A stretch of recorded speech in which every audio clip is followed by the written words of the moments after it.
Fabulous. Okay, so I'm eager to get to some public questions, so I'm going to combine the last two questions. I can just go to the last question.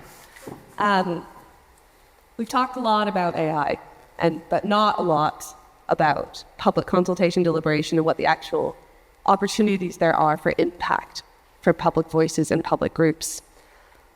So alongside the AI Safety Summit, Connected by Data, along with many partners, held what was called a People's Panel on AI. And they developed several recommendations, practical steps they felt on where public groups should play an increased role in AI decision-making. So this included a few examples like global governing body for AI, containing experts alongside publics, as well as a continued national conversation on AI that mirrored jury service and the expectations and responsibilities put to people in those decision-making structures. But there are a lot of complications, and a good example of those complications came during the COVID-19 and the pandemic and the rapid deployment of technological tools that were not deliberated and ultimately failed, and a bunch of money was wasted in order to create tech that actually didn't improve people's lives. So, asking the big question to Rima, considering these challenges and these preferences and this existing state of democracy within the UK, how can public deliberation be used to better represent the public voice in the impact of AI? Yes, so public deliberation, we're talking about some of the things that Arno was talking about, deliberative, processive. I mean, the benefits of them, firstly, are this is complicated stuff. So you need time to actually introduce the issue, introduce the technology, and create the conditions that enable people to shape the conversation. You also need time, and time was the really rare, difficult thing in the pandemic, but it's very, very quick decisions that needed to happen. I actually ran 4 citizen juries on technologies in the pandemic, so that demonstrated it's possible, and people have really interesting things to say on things like vaccine passport, digital contact tracing, risk scoring, actually use of that in the pandemic. So it's definitely doable, but it's hard work to make that shift and that pivot. But that's evidence that it can be done. And just in terms of the sort of questions of the why, so why do this? Because we've actually just been discussing this all along. Who decide that it's important and valuable that it's people that can bear? And how do you create this condition? Well, these processes give us a good example of how to do that.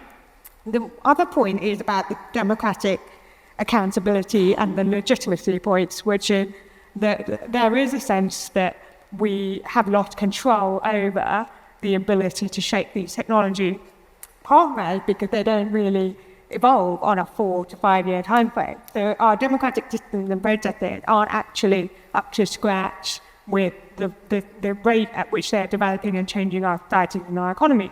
So that invites a rethink of how we actually do democracy. So I hope that answered your question. No.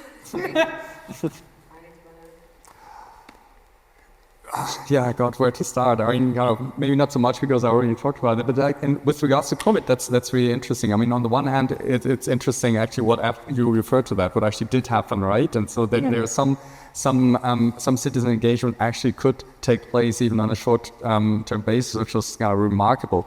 At the same time, yes, there might be situations where emergency rules need to be created, and I mean there were situations probably at the beginning of the pandemic when probably the UK government did too little too late, and so yes, some emergency regulations and measures need to be taken sometimes, but then of course it's always important how that there are these sunset clauses that only make them relevant for only a certain period of time, and so on and so on, and then there's enough public scrutiny and so on. So that doesn't, I mean, that there are some emergency situations doesn't necessarily contradict the need for broader citizen engagement and engagement of affected communities and so on. And I think that probably the question is then in the detail how exactly it is done.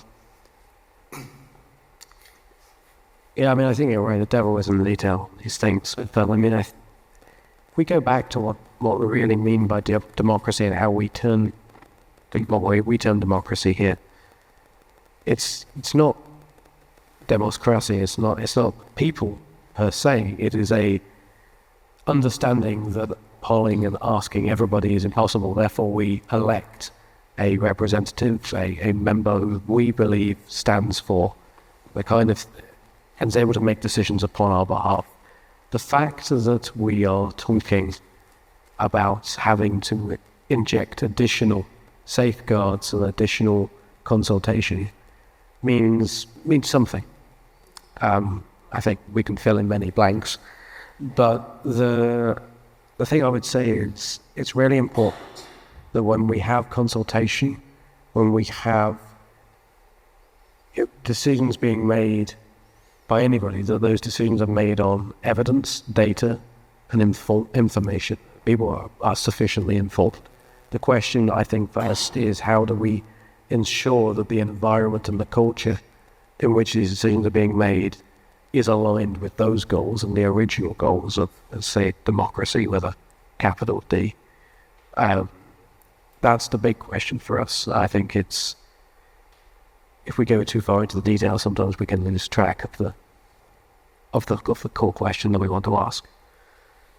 Could I offer a slightly different perspective, because I think this is maybe the first disagreement we might have slightly, which is when I think of democracy, right? I think of democracy, I mean, this is Alexei de Tocqueville, it's not me, but thinking of democracy as a social condition.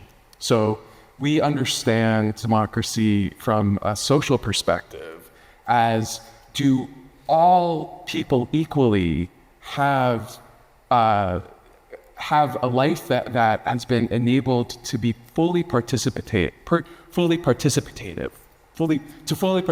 life of the community, right?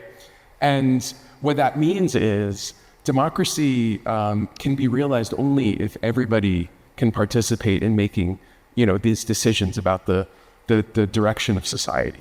Now, from that perspective, societal resilience, the type of thing that we would have needed during COVID to have people with their hands on the wheel about digital contact tracing, et cetera. Societal resilience would have needed societal readiness so that people would be fully primed through education, through having a background where there was a good public conversation about technology to both understand but also to participate in the conversation and the discourse, so that it isn't just the kind of small deliberative engagements. So you have a broader kind of social agency, social license, public consent, broader capacity for democratic governance. And what we saw during COVID is that we have a lot of inequality in our world. And that has led to a lot of gaps in societal resilience and societal readiness. And unless we address underlying structural conditions that are disallowing people from fully participating in the life of the community, these deliberative, I'm all for these deliberative processes, but these will just be Band-Aid or patches instead of solutions. I think a lot of the deliberative thinkers talk about democracy as a deliberative system. So instead of thinking about citizen juries or citizen assemblies in isolation, you think about your civic spaces as enabling deliberation throughout. And citizen juries or citizen assemblies are a manifestation of that. The thing that we haven't spoken about is the feedback loop, the response. So it's one thing to run a citizen's jury, and it's another thing to actually shape or change the way vaccine passports have happened through a citizen's jury, or a contact tracing app has been developed through a citizen's jury. And in beautiful illustration, it looks like the tech isn't quite playing.